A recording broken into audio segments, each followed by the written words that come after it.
This channel does not promote any violent, harmful, or illegal activities. All content provided by this channel is meant for an educational purpose only.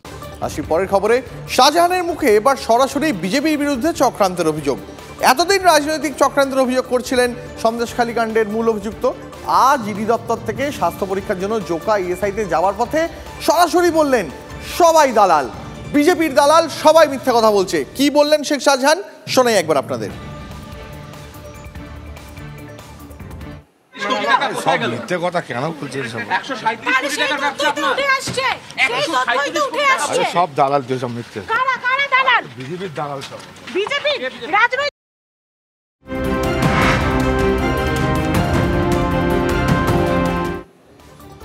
একটা গুরুত্বপূর্ণ national breaking আপনাদের জন্য। আমেঠিতে প্রার্থী প্রিয়াঙ্কার স্বামী Robert বাড্রা, Amethi থেকে লড়ার ইঙ্গিত রবার্ট বাড্রার মন্তব্য, আমেঠির মানুষ চাইছেন আমি প্রতিনিধিত্ব করি।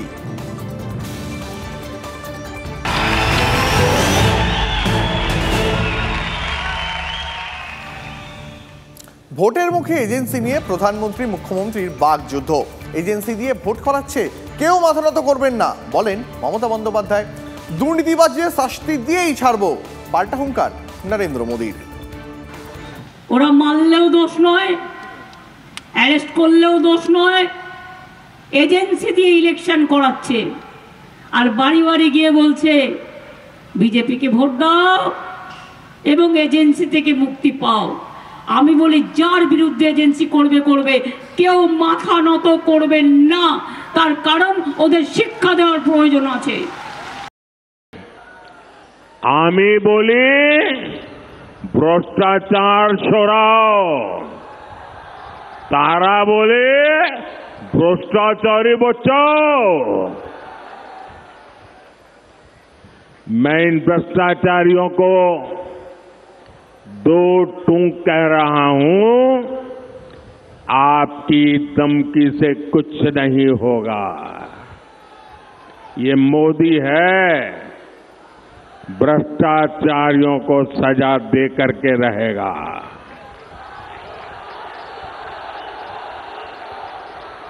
और बंगाल के मेरे भाइयों बहनों,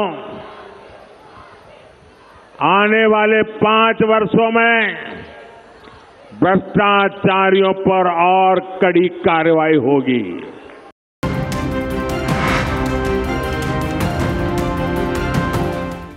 এই মুহূর্তে একটা গুরুত্বপূর্ণ খবর আপনার জন্য। চীন ইস্যুতে প্রধানমন্ত্রীকে আক্রমণ মল্লিকার্জুন খার্গের। চীনা অনুপ্রবেশকে হাতিয়ার করে সুর চড়ালেন খার্গে। ভারতীয় এলাকায় কিভাবে চীনা অনুপ্রবেশ, প্রশ্ন খার্গের। উত্তরবঙ্গে প্রচারের ঘনঘটা, সব রাজনৈতিক নেতারাই এখন উত্তরবঙ্গে ছুটে যাচ্ছেন।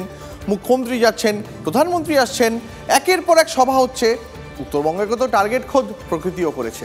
এই যে টর্নেডো ধাক্কা দিয়ে গেল, ঝড়ের রাতেই মুখ্যমন্ত্রী পৌঁছে গিয়েছিলেন জলপাইগুড়িতে। তিনি ক্ষতিগ্রস্ত এলাকা ঘুরে দেখেছেন, ক্ষতিগ্রস্তদের প্রতিশ্রুতি দিয়েছেন, কি হবে, কি হওয়া উচিত সেগুলোও বলে দিয়েছেন।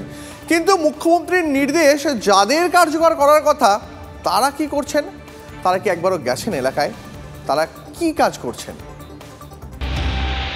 টর্নেডো আছড়ে পড়েছিল গ্রামে। জলপাইগুড়ি পাহাড়পুর গ্রাম পঞ্চায়েতের গোশালা মোড় লাগোয়া মাহুতপাড়া এই গ্রামেই টোটো চাপা পড়ে মৃত্যু হয় বছর 48-এর অনিমা রায়ের। ওই রাতেই মৃতের পরিবারের সঙ্গে দেখা করতে যান মুখ্যমন্ত্রী মমতা বন্দ্যোপাধ্যায়। দ্রুত ত্রাণ পাঠানোর প্রতিশ্রুতিও দেন। ত্রাণ এসেছে, বাসনপত্র, চাল, ডাল, কিন্তু নিম্নমানের ত্রাণ পাঠানোর অভিযোগ সেটাও উঠছে।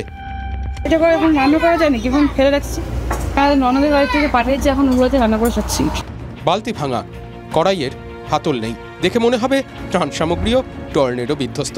বোধহয় এগুলো ঝড়ের মুখে পড়েছিল। ত্রাণে দেওয়া চালের মান নিয়েও কিন্তু অভিযোগ রয়েছে। চাল দিছে, কালকে ভাত রান্না করছি, ভাত সিদ্ধ যায়নি। আমার তো ওরকমই মনে হচ্ছে কি যে ছবি তোলার জন্য, মানুষকে দেখানোর জন্য যে আমরা সরকার থেকে এত কিছু দিচ্ছি, তার জন্য হয়তো ওগুলো দিচ্ছে। ঝড়ে বাড়ির চাল উড়ে গিয়েছে, কোনো মতে ত্রিপলে ঢেকে চালানো হচ্ছে সংসার। বর্ষায় তো বৃষ্টি হবেই, আগামী কয়েকদিনও ঝড় বৃষ্টির সম্ভাবনা রয়েছে। কিভাবে ঘরে থাকবেন ভাবলেই শিউরে উঠছেন।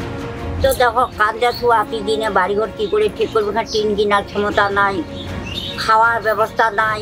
আজকে 5 দিন হয়ে যাচ্ছে, মানে সব লোকজন আসছে, ভিডিও অফিস থেকে আসছে, সবাই দেখে যাচ্ছে, কিন্তু প্রস্তুতি দিচ্ছে হবে, কিন্তু হচ্ছে না। বৃষ্টি আসলে আমরা কিভাবে থাকবো বুঝতে পারতেছি না। সরকারের মুখাপেক্ষী না থেকে লোন নেওয়ার কথাও ভেবে ফেলেছেন ঝড়ে বিধ্বস্ত মানুষজন।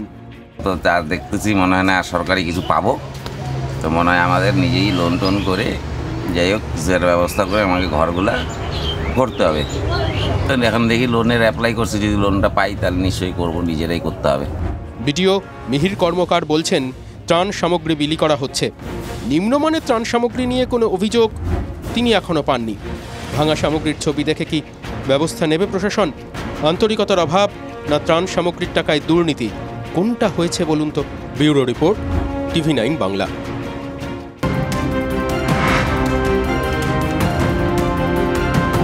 একটা গুরুত্বপূর্ণ ন্যাশনাল আপডেট আপনার জন্য। কেজরিকে মুখ্যমন্ত্রীর পদ থেকে সরানোর আর্জি ফের খারিজ আদালতে। গণতন্ত্রকে নিজের ছন্দে চলতে দিন, মন্তব্য দিল্লি হাইকোর্টের। ব্যক্তিগত স্বার্থ নয়, জাতীয় স্বার্থকে অগ্রাধিকার দিন, পর্যবেক্ষণ আদালতের।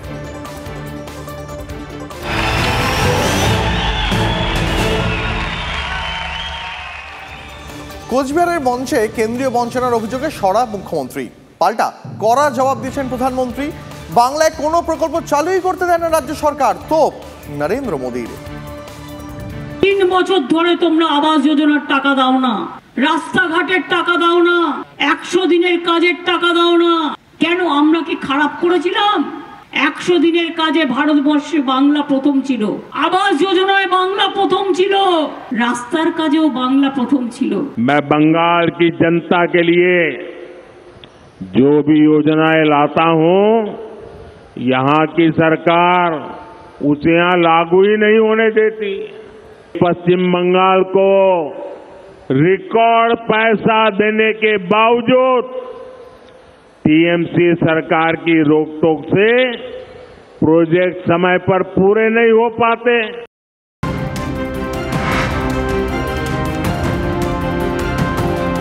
আজ থেকেই বাড়িতে বসে ভোট দিতে পারবেন 85 ঊর্ধ্ব ও দৃষ্টিহীনরা। বয়স্কদের প্রথম দফার ভোট গ্রহণ 5 থেকে 14 এপ্রিল পর্যন্ত। প্রথম দফায় কোচবিহার, আলিপুরদুয়ার, জলপাইগুড়িতে ভোট।